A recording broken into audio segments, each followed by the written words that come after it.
반갑습니다. 설교자가 해야 하는 것 중에 주된 것이 있다면 아마도 그것은 말씀 선포로 통해 주 예수 그리스도를 드러내며 자신은 그저 뒤로 사라지는 것이 아닐까 싶습니다. 이 말은 언제나 설교의 목표는 회중의 모든 집중과 관심을 예수님께 고정시킨다는 것입니다. 즉 모든 눈을 설교자에게서 떼서 오직 예수 그리스도를 바라볼 수 있도록 설교자는 타협하지 않고 눈치 보지 않고 십자가의 복음을 힘차게 선언해야 한다는 말입니다. 만약 예배를 드린 후 성도들이 예수님을 조금 더 생각하지 않고 복음의 어떤 기쁨과 감사와 감동을 느끼지 않고 오로지 설교자만 기억난다면 죄송한 말이지만 그 설교는 좋은 설교라고 볼 수 없습니다. 물론 모든 설교의 시도는 어김없이 실패할 수밖에 없습니다. 미국의 신학 성경 교수이신 D.A. 칼슨 목사님은 설교하신 후 강단에서 내려오실 때마다 자신에게 항상 이 고백을 하신다고 합니다. 오늘도 실패했다. 지금 칼슨 목사님이 겸손한 척을 하실까요? 아니요. 칼슨 목사님은 매우 중요한 사실을 알고 계십니다. 그것이 무엇이냐면 어느 사람도 이 영광스러운 복음을 충분히 합당하게 전할 수 없다는 것입니다. 어느 사람도. 저도 이 시간에 당연히 실패할 것입니다. 그래도 설교자가 반드시 해야 하는 것은 고린도전서 1장 23절에서 바울이 말한 것처럼 우리는 십자가에 못 박힌 그리스도를 전해야 한다는 겁니다. 왜냐하면 오직 예수님만이 길이요 진리요 생명이시기 때문입니다. 오직 예수님의 이름만이 구원의 이름입니다. 오직 예수님만이 죄인의 소망이요 위로요 기쁨이요 만족이시기 때문이죠. 오직 예수입니다. 그래서 영국의 찰스 스퍼전 목사님은 Preach Christ or go home. 그리스도를 설교하지 않으면 집에 가십시오 라고 강력하게 외쳤습니다. 여러분, 설교는 쇼하는 것이 아닙니다. 자기 인생 이야기하는 것이 아닙니다. 자기 자랑하는 것이 아닙니다. 도덕과 윤리를 가르치는 것도 아니고 역사 공부하는 시간도 아닙니다. 설교는 주 예수 그리스도를 증언하는 매우 특별한 은혜의 시간입니다. 세례 요한은 모든 설교자가 본받아야 하는 설교자 중에 설교자입니다. 그 당시에 세례 요한은 굉장한 인기를 끌고 있었어요. 예루살렘과 온 유다와 요단강 사방에서 수많은 사람이 세례 받으러 요한에게 왔죠. 종교 지도자들도 궁금해서 그를 찾아왔습니다. 심지어 그는 왕 앞에서도 복음을 전했습니다. 이렇게 모든 인기와 집중을 받는 그 와중에 예수님이 나타나셨을 때 그는 주저없이 당혹하게 나는 그리스도가 아니다. 나는 엘리야도 아니다. 나는 단지 메시아 길을 곧게 준비하는 광야에서 외치는 소리뿐이다 라고 말합니다. 소리뿐이다. 소리는 잠시 들리다가 사라집니다. 설교자는 소리뿐입니다. 잠깐 예수님을 증언하고 사라지는 것이 설교자이라는 말입니다. 그리고 세례 요한의 제자들이 예수님이 더 많은 세례를 베풀고 있다는 소식을 듣고 분노하며 시기 질투를 했는데요. 그래서 그들이 세례 요한에게 가서 따졌습니다. 그 요단강 건너편에 선생님이 증언하셨던 그 사람에게 사람들이 다 가고 있습니다. 우리는 뭡니까? 이때 세례 요한은 멋집니다. 모든 집중을 자신으로부터 예수님께 돌이키면서 그는 이런 고백을 합니다. 요한복음 3장 30절입니다. 그는 흥하여 하겠고 나는 새하여야 하리라. 아멘. 여러분, 이 말씀이 바로 십자가의 원리입니다. 성도의 삶의 원리라고 말할 수도 있습니다. 예수님만이 흥하여지시고 우리는 새하여져야 한다는 겁니다. 예수님만이 드러내시고 우리는 죽고 그저 뒤로 사라져야 한다는 말입니다. 이런 의미에서 기드온은 사사로서 철저히 실패했습니다. 무슨 말인지 제가 설명드리겠습니다.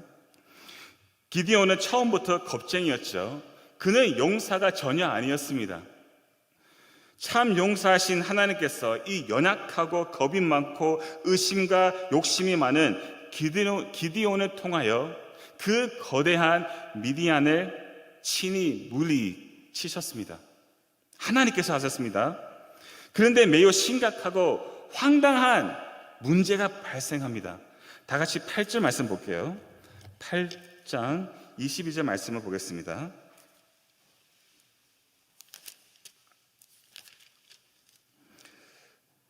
다 같이 22절 말씀. 그때에 이스라엘 사람들이 기드온에게 이르되 당신이 우리를 미디안의 손에서 구원하셨으니 당신과 당신의 아들과 당신의 손자가 우리를 다스리소서 하는지라. 뭔가 이상하지 않습니까? 여러분, 기드온이 이스라엘을 미디안 손에서 구원했습니까? 아니면 하나님이 하신 것입니까? 의심 없이 여지없이 하나님이 하신 것입니다. 하나님 하셨습니다. 하지만 이 이스라엘 백성은 미디안을 물리치시기 위해 끊임없이 간섭하시고 역사하신 그 하나님을 보지 못하고 오히려 마치 기드온이 그를 구원했다는 것처럼 보고 있다는 거예요. 그래서 그들은 자연스럽게 기드온에게 우리를 다스리소서 요청하는 겁니다. 왜 그럴까요? 왜 하나님께 돌려야 할 영광을 사람에게 돌릴까요? 왜 하나님을 따르지 않고 사람을 따를까요? 이스라엘의 왕은 오직 여호와 하나님이신데 왜 하나님을 대체해서 사람을 왕으로 세우려고 할까요? 도대체 이 심각한 문제의 원인은 무엇일까요? 그 문제의 원인은 바로 기드온입니다. 기드온이 문제입니다. 기드온은 누구보다도 미디안과의 전쟁은 자기 힘과 능력으로 이긴 것이 아니라 하나님께서 모든 승리를 거둬주셨다는 것을 알고 있었어요. 하지만 기드온은 전쟁 후에 무엇을 했습니까? 하나님이 이스라엘의 유일하신 진정한 왕이시라는 사실, 이스라엘의 미디안 손에서 건져주셨다는 사실을 드러내지 않고 자기 스스로 왕이 되고자 했습니다. 왕이 되고자 몸부림쳤습니다. 그는 모든 주목을 자기가 받고 싶었습니다. 이것을 어떻게 알 수 있습니까? 8장 30절을 보시면 기드온은 아내가 많았다고 말합니다. 31절을 보시면 그는 많은 아내뿐만 아니라 첩도 있었다고 하죠. 고대 시대에 왕들이 자신의 권력과 재산을 지키고 자기 정권을 유지하기 위해 흔히 전락 결혼을 했습니다. 오늘 아침에 아내가 그러는데 한국에도 그렇게 많이 했다고 하더라고요. 자기 힘을 키우기 위해 결혼했다는 것입니다. 쉽게 말하자면 이 말은 지금 기드온이 자기가 마치 왕인처럼 왕 흉내를 내고 있다는 겁니다. 그뿐입니까? 다시 31절 말씀을 보시면 첩을 통해 아들을 낳았는데 그의 이름은 무엇이죠? 아비멜렉입니다. 이 이름의 뜻에 대해서 지난주에 우리가 들었잖아요. 그 이름은 내 아버지는 왕이시다 라는 뜻입니다. 기드온이 굳이 아들의 이름을 그렇게 지었다는 것은 자기가 왕이라고 생각했다는 것입니다, 여러분. 또한 24절부터 27절 말씀을 보시면 기드온이 금을 모아서 에봇을 만들었습니다. 왜죠? 에봇을 입고 자기 스스로 제사장의 역할을 해서 자기 스스로 자기에게 기름을 부어서 이스라엘의 왕이 되기 위함이었어요.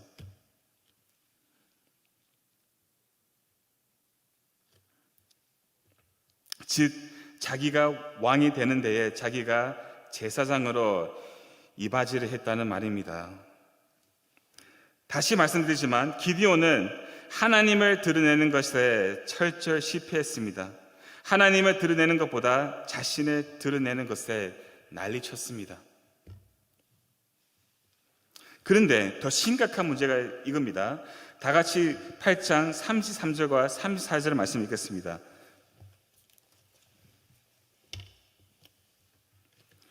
33절 34절 기드온이 이미 죽으심에 이스라엘 자손이 돌아서서 바알들을 따라가 음행하였으며 또 바알브레스 자기들의 신으로 삼고 이스라엘 자손이 주위의 모든 원수들의 손에서 자기들을 건져내신 여호와 자기들의 하나님을 기억하지 아니하며 기드온이 죽자마자 이스라엘은 바로 우상 바알로 돌아갑니다.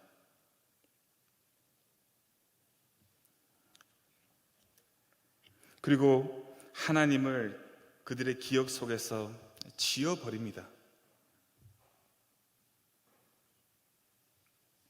그리고 35절 말씀 보시면 이스라엘은 기드온이 베푼 모든 은혜와 그의 희생과 헌신을 싹 잊어버립니다. 무슨 말입니까?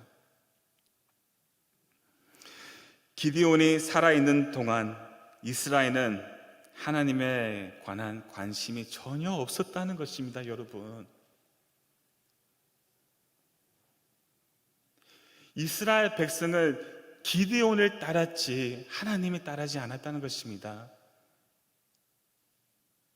그들은 하나님을 그들의 마음 속에 두지 않았다는 것입니다. 눈에 보이는 기드온이 사라지니까 그들은 바로 도망가지 않습니까? 다시 바로 갔다는 것은 다시 자신의 욕심을 쫓아가겠다는 것입니다.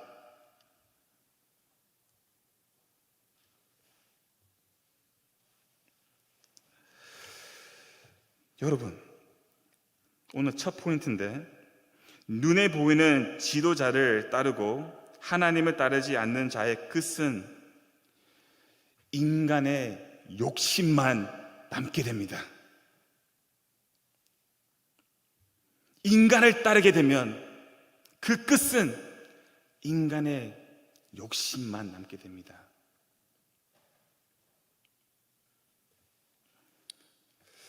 여러분, 건강과 부의 복음, 즉 기복 신앙을 선포하는 설교자들이 많습니다. 신기하게도 그런 교회에 사람들이 많이 모입니다. 신기하죠? 그런 교회 사람들이 많이 모입니다. 왜 그럴까요? 미국의 포워셔 목사님이 그 이유를 말하는데요.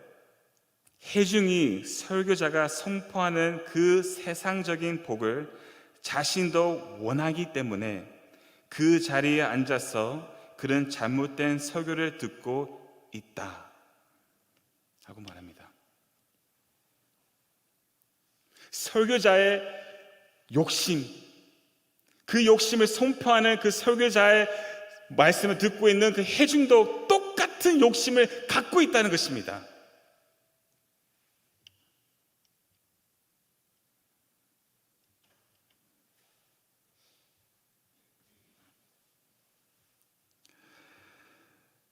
여러분, 예수님을 드러내지 않고 십자가를 말하지 않으면 어쩔 수 없이 사람은 하나님을 이용해서 자신의 욕심을 이루려고 합니다. 만약 기드온이 하나님이 우리의 유일한 왕이시다, 하나님이 우리를 구원하셨다, 하나님만 따르라라고 계속 말했다면, 증언했다면 이스라엘은 다시 바알로 돌아가지 않았을 것입니다. 그러나 기드온은 그렇게 하지 않았다는 것입니다. 그래서 기드온이 왕이 되고자 하는 욕망이 무엇을 탄생하게 했습니까? 아비멜렉입니다.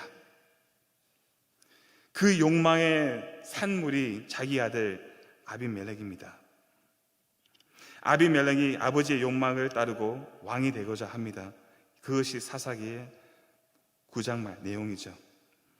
그가 왕이 되고 싶어서 끔찍한 계략을 꾸몄는데 기드온이 70명의 아들을 죽일 작전을 짭니다. 그리고 그가 세겜에 가서 자기 외조부와 그 모든 가족과 동맹하여 힘을 합쳐서 그 70명의 아들들을 죽어버립니다. 그러나 기드온이 막내 아들 요담이 숨어서 죽음을 피합니다. 그리고 9장 6절 말씀을 보시면 결국 아비멜렉이 왕이 되었습니다. 하지만 하나님께서 아비멜렉과 세겜 사람들을 심판하시라고 23절을 보시면 하나님께서 아비멜렉과 세겜 사람들 사이에 악한 영을 보내셨습니다. 악한 영. 지난주에 우리가 악한 영에 대해서 들었습니다. 이 악한 영은 로마서 1장 24절에서 마음의 정욕대로 더러움에 내버려 두시는 하나님의 저주입니다. 하나님께서 사람의 원래 타락한 본성대로 살도록 내버려 두시는 것이 악한 영입니다. 무슨 말입니까, 여러분? 여러분과 제가 바로 악한 영이에요. 우리의 부패한 마음이 악한 영입니다. 하나님께서 아비멜렉과 세겜 사람들을 그들의 본성대로 그 욕심과 더러움에 내버려 두시니까 즉시 무엇이 일어납니까? 분열이 일어나잖아요. 분열이 일어났습니다. 서로 싸우게 됐습니다. 이 세겜 사람들이 아비멜렉을 그들의 왕으로 거절하기로 시작했습니다. 23절의 말씀을 보시면 세겜 사람들이 아비멜렉을 배반합니다. 그렇죠? 그리고 쭉 보시면 그를 거부하고 저주하고 제거하려고 합니다. 무엇보다도 39절 보시면 가알이라는 사람을 중심으로 아비멜렉을 공격합니다. 자, 이때 아비멜렉이 무시 분노합니다. 복수심이 마음에 강력하게 사로잡습니다. 그리고 그가 가알을 추격하여 잡아서 그를 세겜에 쫓아내고 아비멜렉이 세겜의 성문 입구에 서서 세겜 사람을 죽이고 밭에 이른 사람도 무자비하게 죽여버립니다. 그리고 오늘 본문은 41절부터 50절은 아비멜렉을 향한 하나님의 심판입니다. 자, 보겠습니다. 다 같이 46절과 47절 말씀 읽겠습니다. 세계 망대의 모든 사람들이 이를 듣고 에벨릿 성전에 부르러 들어갔더니 세계 망대의 모든 사람들이 모인 것이 아비멜렉에 알려지매 아멘. 그 끔찍한 아비멜렉의 살육 사건을 듣고 세계 망대의 모든 사람이 모였습니다. 그리고 이 에벨릿라는 우상 신전에 부르러 들어갔습니다. 그러나 사람들이 세계 망대 안에 숨어 있다는 것을 아비멜렉이 알게 되었는데 아비멜렉의 분노와 복보는 멈추지 않았습니다. 다 같이 48절 말씀 읽겠습니다. 아비멜렉의 및 그와 함께 있는 모든 백성이 살몬 산에 오르고 아비멜렉이 손에 도끼를 들고 나무 가지를 찍어 그것을 들어오려 자기 어깨에 메고 그와 함께 있는 백성에게 이르되 너희는 내가 행하는 것을 보았나니 아멘. 아비멜렉이 그와 함께 있는 모든 백성과 살몬 산에 올라가서 도끼로 나무 가지를 찍어 그것을 어깨에 메고 그와 함께 있는 백성에게 나를 따르라고 합니다. 그리고 49절 말씀 보면 그대로 따라합니다. 그대로 따라합니다. 그리고 어떻게 합니까? 그 나무 가지를 불 위에 놓고 불을 질러 세계 막대에 있는 사람들을 다 죽어버립니다, 여러분. 약 1000명이 죽었다고 하는데 그 안에 아이들도 있을 것인데 아비멜렉은 정말 잔인한 사람이었습니다.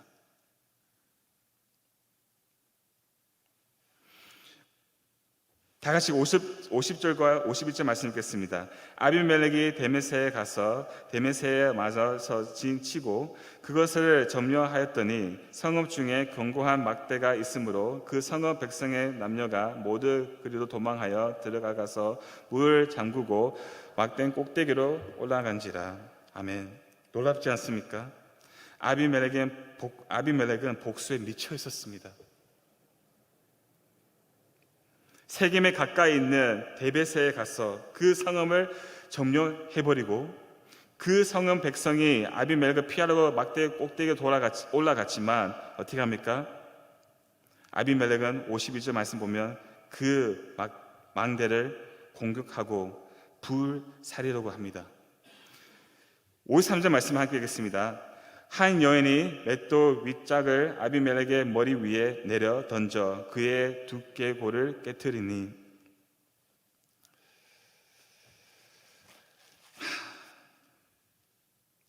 어처구니 없죠. 갑자기 한 여인이 망대 위에서 맷돌을 던졌는데 아비멜렉이 그것을 맞아 그의 두개골이 깨졌습니다. 54절을 보시면 머리가 박사나서 죽어가고 있는 이 아비멜렉이 무기를 들고 있는 청년을 급히 불러 그를 찔리라, 죽여라 라고 말합니다. 혹시 여자가 그를 죽였다는 소문이 날까봐. 결국 아비멜렉은 이름도 없고 힘도 없는 여인의 손으로 비참하게 죽었습니다.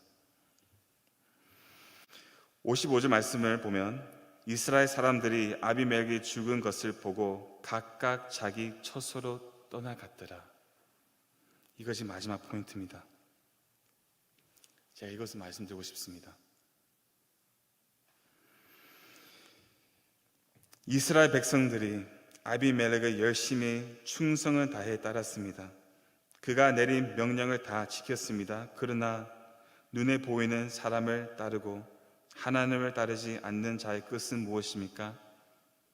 허무입니다. 헛됨입니다. 낭비입니다. 이것이 사람을 따라가는 결과입니다, 여러분. 백성들이 무엇을 기대했을까요? 아비멜렉을 통해서 그들도 왕처럼 살고 싶었겠죠. 부유하고 싶었겠죠. 힘있게 살고 싶었겠죠. 인정받고 싶었겠죠. 그러나 그들이 기대한 만큼 실망이 훨씬 더 컸습니다. 아비멜렉은 죽었습니다. 그들은 각기 자기 집으로 돌아갔습니다. 우리는 어떨까요, 여러분? 여러분, 이것이 우리의 모습입니다. 우리의 이야기입니다. 우리도 마찬가지 아닙니까? 사람을 따르고 싶은 성향이 우리 안에 있습니다. 사람에게 기대고 싶은 마음이 우리 안에 있습니다. 사람을 우상화하는 그런 재성이 우리 안에 있습니다.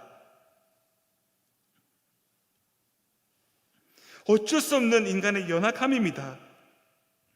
자, 그러나 이것이 얼마나 위험한지 설명드리겠습니다. 영적인 측면에서 눈에 보이는 교회 지도자나 설교자나 목회자를 따르고 하나님을 따르지 않는 자의 끝은 무시무시한 멸망입니다.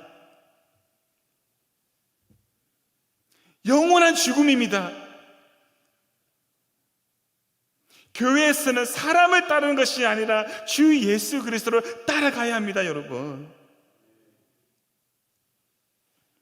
이것을 우리에게 보여주고 있습니다, 오늘 본문에서. 그렇기 때문에 설교자는 무조건 회중의 집중을 예수 그리스도께 둘 수 있도록 복음을 전해야 하고, 그는 그저 뒤로 사라져야 합니다. 예수님이 모든 주목을 받을 수 있도록. 그러나 이것은 절대 쉬운 것이 아닙니다. 설교자도 인간입니다. 자신을 드러내고 싶은 마음이 있습니다. 주목받고 싶고 인정받고 싶고 박수받고 싶은 마음이 있다는 겁니다. 저도 있습니다. 없다고 말하면 거짓말입니다.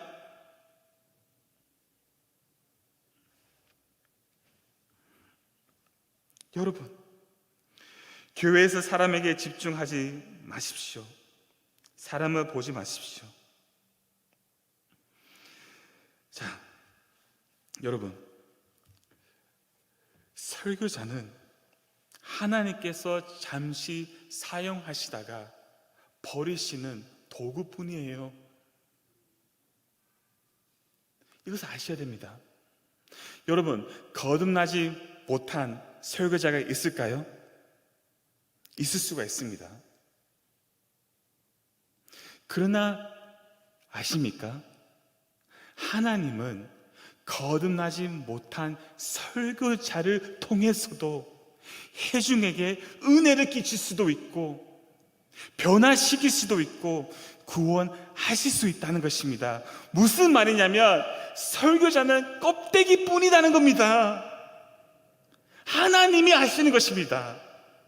성령님께서 하시는 것입니다. 사람을 바라보지 마십시오.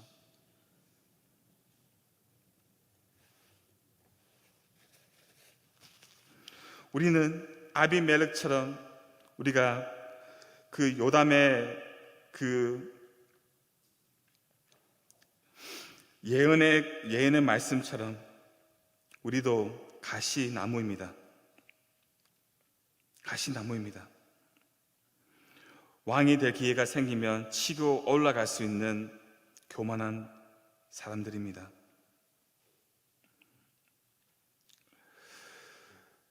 그래서 우리가 할 수 있는 것은 무엇입니까? 예수 그리스도를 바라보는 것입니다, 여러분. 이것이 결론입니다. 예수님이 생명을 주시는 감람나무이십니다. 예수님이 무화과 나무의 열매처럼 아름다우십니다. 우리를 붙어 열매를 맺게 하시는 참 포도나무가 바로 예수님이십니다. 예수님은 왕이 될 수 있는 수많은 기회가 주어졌지만 철저히 거부하셨습니다. 예수님은 항상 아버지를 드러내셨습니다. 그 아버지를 드러내기 위해 십자가에 죽기까지 복종하셨습니다. 우리는 그 예수님을 바라보고 왕이 되고자 하는 그 교만한 우리의 옛사람을 부인해야 합니다. 이것이 여러분과 저의 유일한 소망입니다. 십자가입니다, 여러분.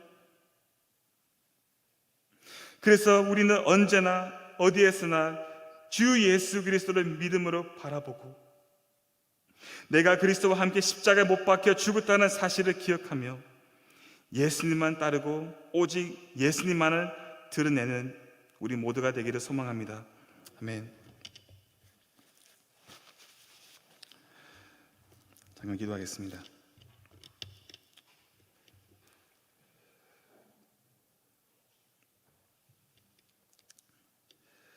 하나님, 참으로 어렵습니다. 십자가의 원리대로 사는 것이 너무나 어렵습니다. 오직 예수님만이 흥하여지시고 우리는 쇠하여져야 되는데 우리는 여전히 왕이 되고 싶은 욕심이 우리 안에 있습니다.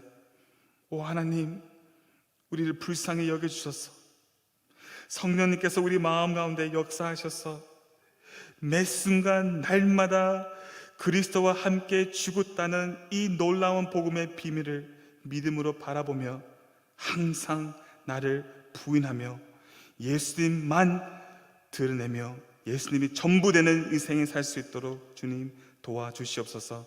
그렇게 행하실 주님만 기대하며 예수 그리스도 이름으로 기도합니다. 아멘.